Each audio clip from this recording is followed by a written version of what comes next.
Hello and welcome to NTD News. I'm Evelyn Lee and here are today's top stories. President Biden meeting with Afghanistan's leader this week to discuss the U.S. troop drawdown. What kind of support is the U.S. offering and what does a former Afghan president have to say? A group of Republican congressmen tell Biden it's time to fire Vice President Kamala Harris from her job leading the administration's response to the border crisis. Harris hasn't visited the border yet, and the number of illegal immigrants crossing the border continues to skyrocket. The U.S. military reinstates a diversity officer who was investigated over social media posts comparing former President Trump to Adolf Hitler. Richard Torres Estrada can now resume his role as Chief of Diversity and Inclusion for the U.S. Special Operations Command. And a horrific accident on Saturday claims the lives of 9 children and 1 adult in Alabama. This as Tropical Depression Claudette hit the region with strong winds and rain.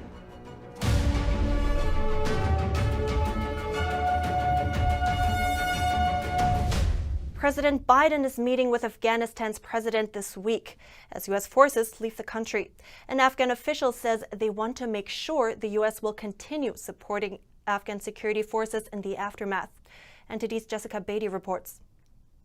President Biden meeting Afghan President Ashraf Ghani Friday at the White House to discuss U.S. troop withdrawal. The White House says Biden will reassure Ghani of U.S. support, including diplomatic, economic, and humanitarian assistance. It says the U.S. will also help to make sure the country won't become a safe haven for terrorist groups. And Afghanistan's former president, Hamid Karzai, said he thinks the country will be better off without the U.S. and NATO's military presence. I think we should defend our own country and look after our own lives. No, their presence is what we have now. So we don't want what we have now. At least we will know who to blame then when they're not here. In April, Biden decided to withdraw all U.S. troops from Afghanistan by September 11th. Since then, the Taliban terrorist group has taken at least 30 districts. They're leaving behind a country in conflict. Members of one refugee family in Pakistan say they don't want to return home, even though U.S. forces are leaving. We have witnessed several people who returned from Afghanistan informing us about the plight of people in the country because the war is still going on there. Right now, one expert says nearly 3 million Afghan refugees live in Pakistan, and they're expecting a new emergence of Taliban extremists after U.S. forces leave. We are hearing the news that militants are again controlling some areas, so we are expecting a new exodus of Afghan refugees headed toward Pakistan. Although Karzai's had harsh words for the U.S. in Afghanistan, he's optimistic about the future. This is the country of the Afghan people, and therefore the responsibility is upon us to work for our people, to work for peace, and to do a million times more than those from abroad are doing for us. Officials say the Taliban hasn't offered a written peace proposal yet that could be used as a starting point for substantial peace talks. Jessica Beatty, NTD News. The United States' new top envoy for North Korea says he looks forward to a positive response from North Korea soon about arranging a meeting. He's currently in South Korea, Seoul. Days after North Korea's leader Kim Jong-un said to prepare for confrontation but also dialogue with the United States, on Monday the new top U.S. envoy to Pyongyang, Sung Kim, said he hopes for a positive response soon on talks with the North. Ambassador Kim is in South Korea for a 5-day visit as denuclearization talks with Pyongyang have stalled. We are still waiting to hear back from Pyongyang on our proposal for a meeting, and hopefully Chairman Kim's reference to dialogue indicates that we will get a positive response soon. In the meantime, Kim said the U.S. will continue to enforce UN Security Council resolutions imposing sanctions on North Korea and urged other countries to do the same. Kim, who doubles as ambassador to Indonesia, held back-to-back meetings with South Korea's top nuclear envoy, No Kyu-duk, as well as trilateral talks with Japanese counterpart Takehiro Funakoshi. His appointment came after the Biden administration announced it would seek, quote, calibrated and practical ways of prompting Pyongyang to give up its nuclear weapons.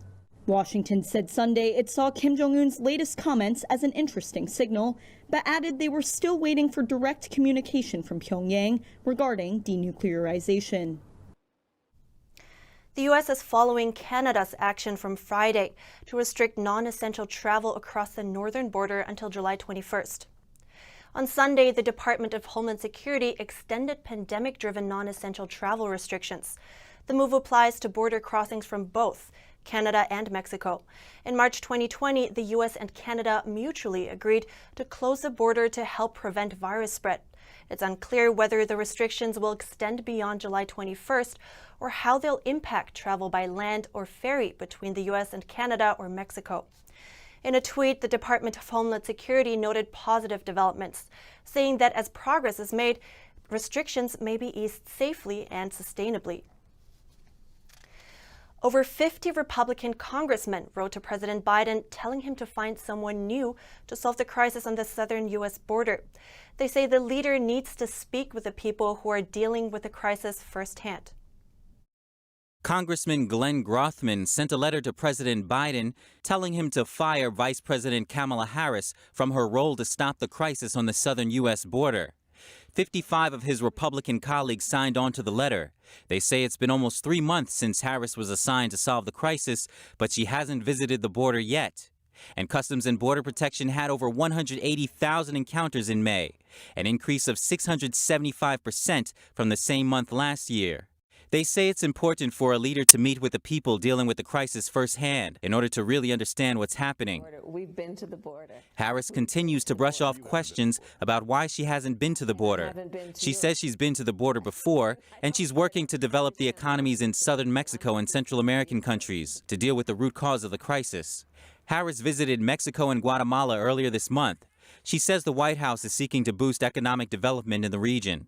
The letter from Republicans says her explanation ignores how policy changes made by the Biden administration have enticed migrants to the border. They say many of the migrants themselves are saying they came because the Biden administration promised to let them in. Harris hasn't announced when she'll visit the border.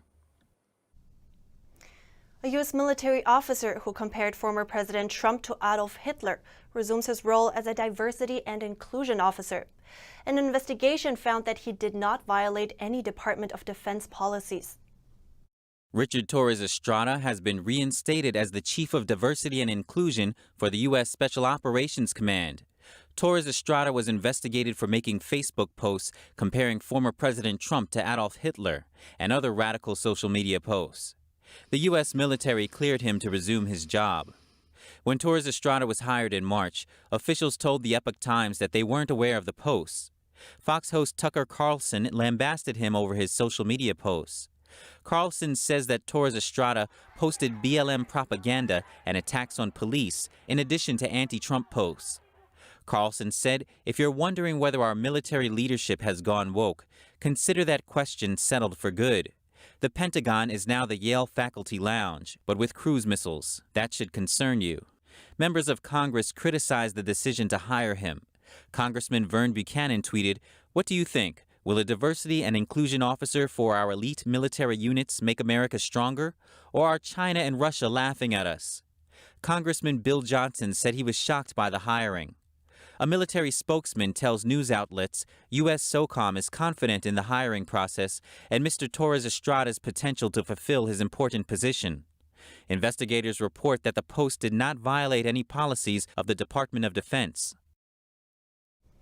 A devastating crash on a storm-drenched highway in Alabama took the lives of 9 children and 1 adult. NTD's Christina Kim reports. A horrific accident in Alabama on Saturday took the lives of 8 children between the ages of 4 and 17. They were from a youth home for abused or neglected children called Tallapoosa County Girls Ranch. The accident also claimed the lives of 29-year-old Cody Fox and his 9-month-old daughter Ariana, who were in a separate vehicle. Fox's co-worker said he ran a hot tub business with his father and that he was a doting father himself. His daughter was his life. Multiple people were injured as well. The director of the youth ranch was the sole survivor. She was trapped in the van. She was unconscious, and they were able to pull her from the van, and her life was saved. The multi-car accident involved at least 15 vehicles on Interstate 65 south of Montgomery. Butler County Coroner Wayne Garlick said it's likely the cars hydroplaned on the wet roads, and the site of the accident is notorious for hydroplaning.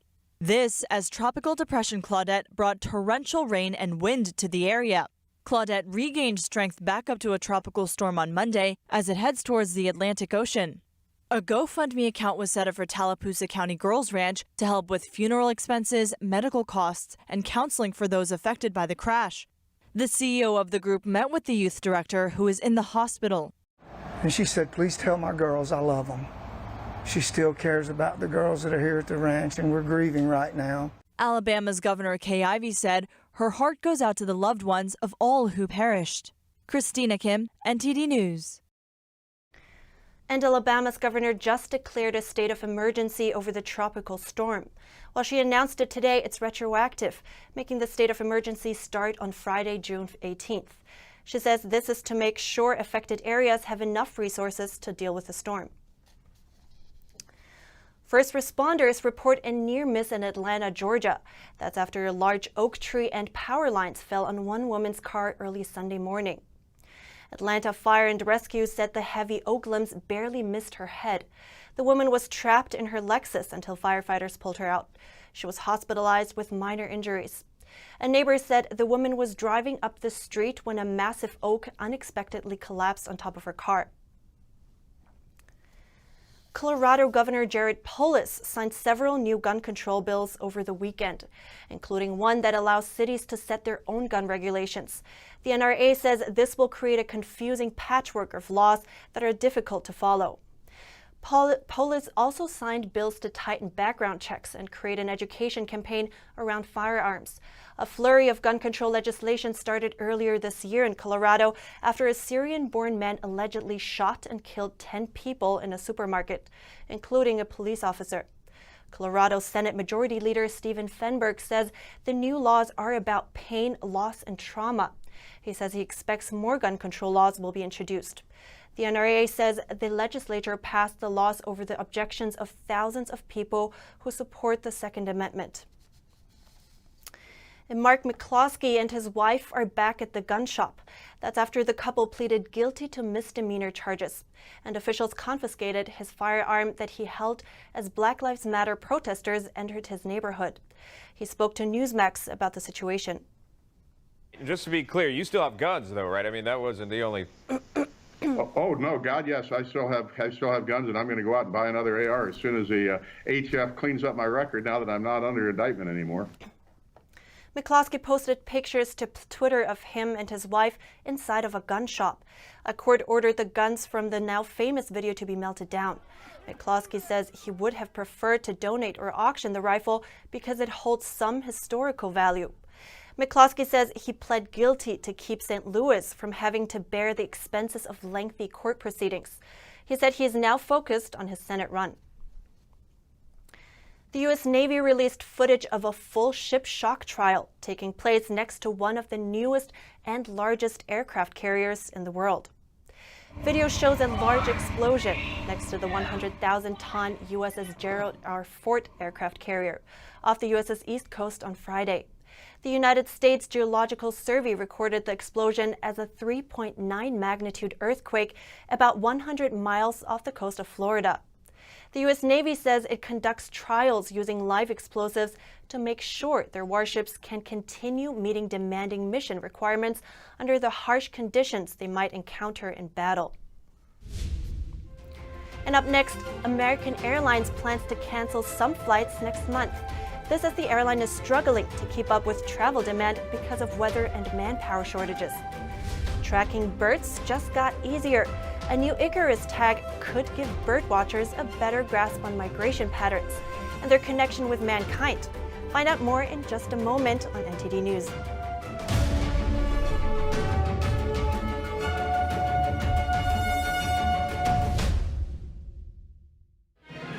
Every once in a while, something comes along so masterful, it leaves you in awe. So inspiring, it changes your life. So beautiful, you wish it would never end. When that happens, it's something not to be missed. Shen Yun, coming to the Palace Theater, June 26th and 27th. Tickets at shenyun.com/Stamford. If you're like most of us, you're probably getting fed up with the nonsense that's going on in the banking system. Did you know that top U.S. banks have recently amended their depositor terms and conditions to include the words bank failure and what's required of you in 24 hours if, or should I say when, it happens? Don't get blindsided by your bank. Call GSI Exchange today to pick up your complimentary copy of the Bank Failure Survival Guide at 866-424-2382. We'll also send you the required format to file with your bank within 24 hours of their failure, which is now required by the top banks to avoid freezing of your funds. Yes, the top banks can now freeze your money. The world is in a strange place, and banks are constantly changing the rules.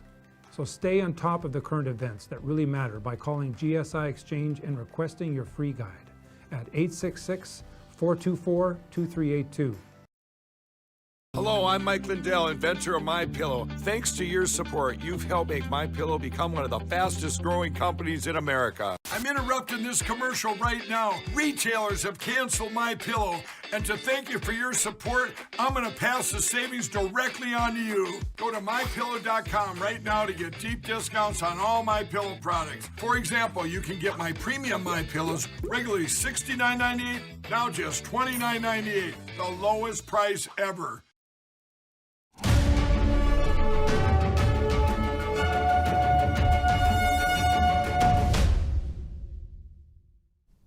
New York City's iconic Madison Square Garden is coming back to life. The venue held its very first concert since the start of the pandemic. The Foo Fighters performed to a packed stadium on Sunday. While the venue did not restrict the numbers of patrons, only those fully vaccinated against COVID could get in. It is Madison Square Garden's first concert in 460 days, and masks were not required. Fans got a little surprised too. Comedian Dave Chappelle came on stage to sing a song with the band. American Airlines is canceling some of its July flights. More people are traveling, and some of the airline's hubs just don't have the manpower needed. They say recent bad weather is also adding strain to their operations. American Airlines said on Sunday it would cut back some flights in July, even though it's seen demand for air travel suddenly rise. An increase in U.S. vaccination rates and the easing of travel restrictions in recent weeks seem to have helped a surprise uptick in travel. But the unexpected resurgence has put a strain on American Airlines operations. The airline said that unprecedented weather has caused multi-hour delays over the past few weeks, disrupting flight and crew working hours. It also said it is dealing with labor shortages at some of its hub airports. On Sunday, the company said it will cancel about 1% of flights next month. In a statement, it said the move would, quote, minimize surprises at the airport. The company also said it would be adjusting flights in markets that had multiple options for reaccommodation to minimize the impact to customers. According to the U.S. Transportation Security Administration, nearly 50 million airport passengers were registered in May. That's up 19% from April. Already in June, the TSA has registered 35 million air passengers so far. Royal Caribbean International is taking small steps for the cruise industry. On Sunday, the ship Freedom of the Seas embarked on a simulated voyage from Port Miami. There is a certain element where there's a certain percentage that we can handle, and if certain individuals do not want to get vaccinated, we do strongly recommend all the guests to be vaccinated, that's for sure, for those who are eligible. But we have measures in place to keep the cruises safe. Company officials say the two-day jaunt with volunteer passengers will serve as a way to observe what's called multi-layered health and safety measures set by the Centers for Disease Control and Prevention. The cruise industry has been shut down for about 15 months due to the pandemic. In a statement, Royal Caribbean says this voyage is a major step toward making cruises possible for Americans looking to hit the seas again for a vacation. Technology is moving forward, and it's giving researchers a better bird's-eye view of robin migration patterns. Here's more on why these songbirds are getting a new kind of tag. Georgetown University student Emily Williams is in Tacoma Park. Hopefully we'll catch some robins. She's a bird researcher looking to tag songbirds with new technology that looks like a tiny little backpack. This technology is super cool and really helpful for robins because this tag remotely transmits locations to a central database that you can download those locations. Precise tracking too. Before, these trackers would mark locations within 125 miles. Now, they're tracking movement within 30 feet. And sure enough, they catch a robin, attach the tech, and let him go. Professor Peter Mara is director at the university's Environment Initiative.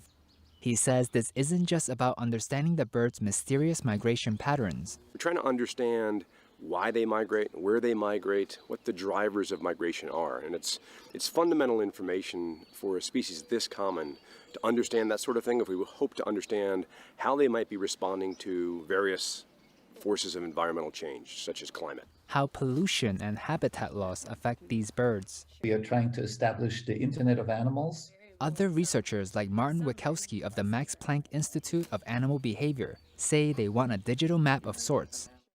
And that really capitalizes on the collective behavior, the swarm intelligence of animals. And that can tell us, for example, where is climate change most dramatic? It can tell us where diseases are hiding, but also where diseases are spreading. These Icarus tracker tags work with a new antenna that the International Space Station turned on this spring. Coming up, patients suffering from long-term CCP virus symptoms have a new option. They can recuperate in facilities in the beautiful Swiss Alps. That and more on NTD News.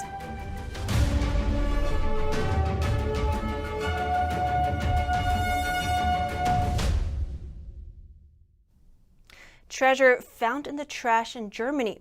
Police are trying to find out how these paintings ended up in a highway rest stop dumpster.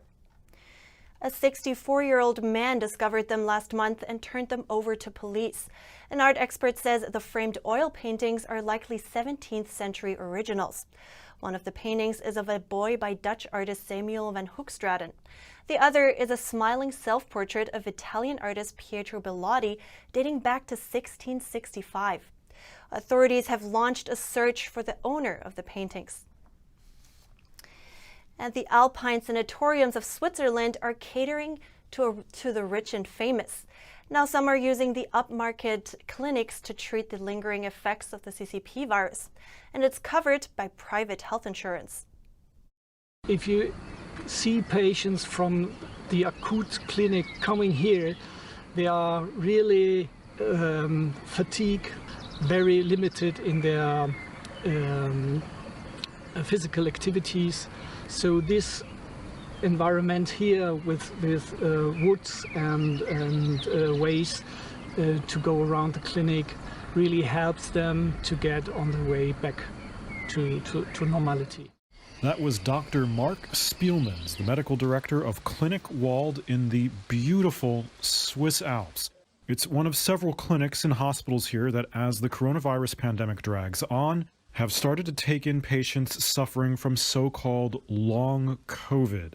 The condition that some COVID patients suffer, where the effects of the disease, both physical and mental, can drag long after most others recover. These posh mountain rehab facilities have long catered to the rich and famous for other conditions, but it's now hoped that with the sunshine, fresh air, and peace and quiet, that they can help the path to recovery for long COVID in a way that regular outpatient care cannot. And the cost is usually covered by Switzerland's private health insurance system, about $28,000 for a 4 to 6 week stay at Spielmans. With the pandemic, just the shift to infectious disease happens, and this is not a big deal for us in the rehabilitation setting. We have patients with acute diseases coming from intensive care units directly in the rehabilitation, since acute hospitals don't manage them with the needs the patient actually have. There aren't many COVID patients yet, Dr. Spillmans says only a handful of his 158 beds are booked for it, but the numbers seem to be rising. Another clinic on the Italian side of the Alps says it's cared for about 100. At the Hochgebirgs clinic, we met a Swiss Army officer who checked in. I got infected last year in autumn.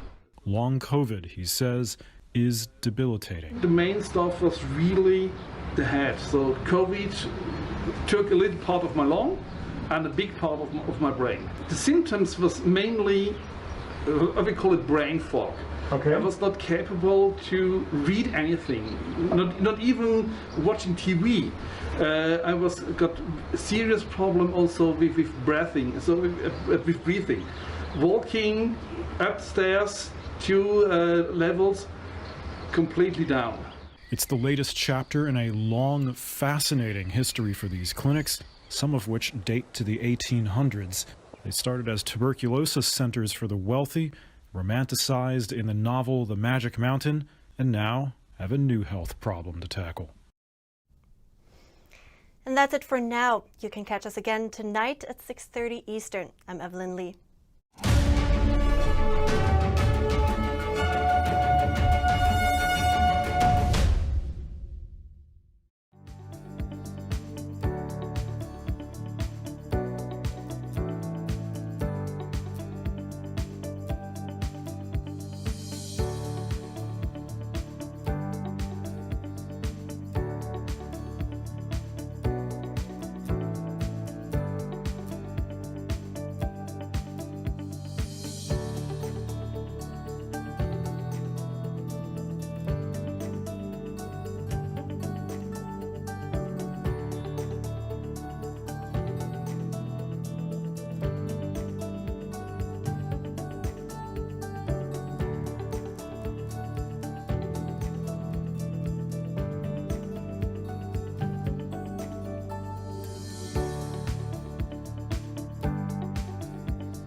We have a new channel. Subscribe to us on YouTube at NTD News. Get the highlights of our news broadcast and the most important headlines that we curate especially for you. Don't let YouTube decide what information you get. That's your choice. YouTube is deleting our videos and cuts you off from a source of honest reporting.